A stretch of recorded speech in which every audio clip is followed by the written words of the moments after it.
My father was famous. He was the greatest magician in Echo City, and he made himself disappear. Disappear, like here 1 second, gone the next. Not disappear like he went out for milk and eggs and never came back, like the bullies at school used to say. He wasn't abducted by aliens or kidnapped by the mob. He doesn't have another family, and he isn't dead. He's alive. I know he is. No one else thinks so, but I know. Ma says not to sit around waiting for him, that I'll just be disappointed. She's afraid I'll be like him, that I'll get lost in magic and she'll lose me like she lost him. I promise her I won't get lost. Sometimes she believes me. Sometimes I mean it. It's been 4 years, 6 months, and 7 days since he's been gone. I was 8 years old then.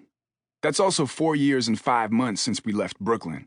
And today we're moving back to Pop's old home in Echo City, Brooklyn. Ma says the James family brownstone, aka 52 Rick Street, will go back to the bank if we don't. She taught me a nasty-sounding word, foreclosure. It's like closed, but times 4, and with an at the end, in case you didn't know that the word meant business. Ma says it means banks take your house when you run out of money. So now she wants to open up a cafe, which is her lifelong dream. But she's still nervous about moving. She doesn't say so. Only I can tell by how she's driving. Inching along the hot summer streets and peeking at signs like a cat. Sighing in every red light. Squinting out the window at the street corners and row houses. She keeps tapping angry fingers at Google Maps on her phone screen. She thinks she knows Brooklyn, but it's been a while. I don't understand, she says frustrated. This thing has us jumping all over the streets. Ma pulls the car over and flicks on the hazard lights of our rental SUV. She takes the phone off the dash mount, fingernails clicking on the screen as she stares with photon beam focus. Mom believes in the power of apps and phone maps to get us places. The one thing she isn't doing is looking out the windows. But that's okay. I'm looking out for the both of us. How did our blue dot just land us in the middle of the Brooklyn Navy Yard? She says. Does it look like we're in the middle of the Navy Yard? Oh, wait now. Now we're in the East River? We are literally in a body of water? I'm waiting for the car horns to start blaring at us, like they usually do when we stop and check directions, but there's no one around at all. It's like we found this one abandoned block in Brooklyn. I see a stop sign. I see a word scribbled underneath. Magic. It makes me smile. Brooklyn and magic have always gone together for me. When we lived here with Dad, our lives were full of magic. Tricks, shows, and convos about the all-time great magicians filled our home back then. Before Dad disappeared and we left Brooklyn, and magic along with it.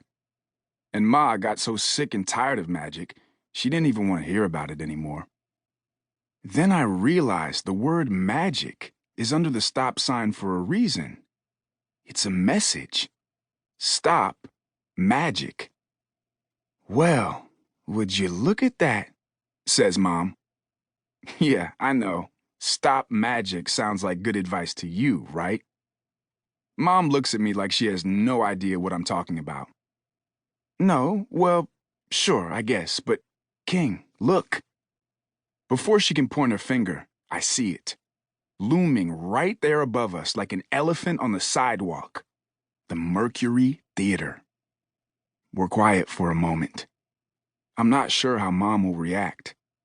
I don't even know how I'm reacting, honestly. Most times, when you visit a place you haven't seen in years, it seems small, not the Mercury. And for sure, I've grown a ton since I was here. But somehow the old theater is as huge as it ever was. It's like the dinosaur of buildings, bigger than everything around it, and from another time. Mom takes a deep breath, and I hear her tremble on the exhale. My heartbeat is jacked up quick like I just hit the fast-forward button a couple times. I remember how sad she was, back when Pop never came home that first night, when she filled out the missing person report, how we held each other and cried. I wonder if she's going to hit the gas and drive off, like she did the day we left Echo City. Like when she stashed all the pictures of Pops and his magic shows in a box down in the basement. I wonder if she's going to make a comment that cuts about magic and fools and leaving things in the past. But she doesn't do any of that. She opens her door and just stands there in the heat, taking it in.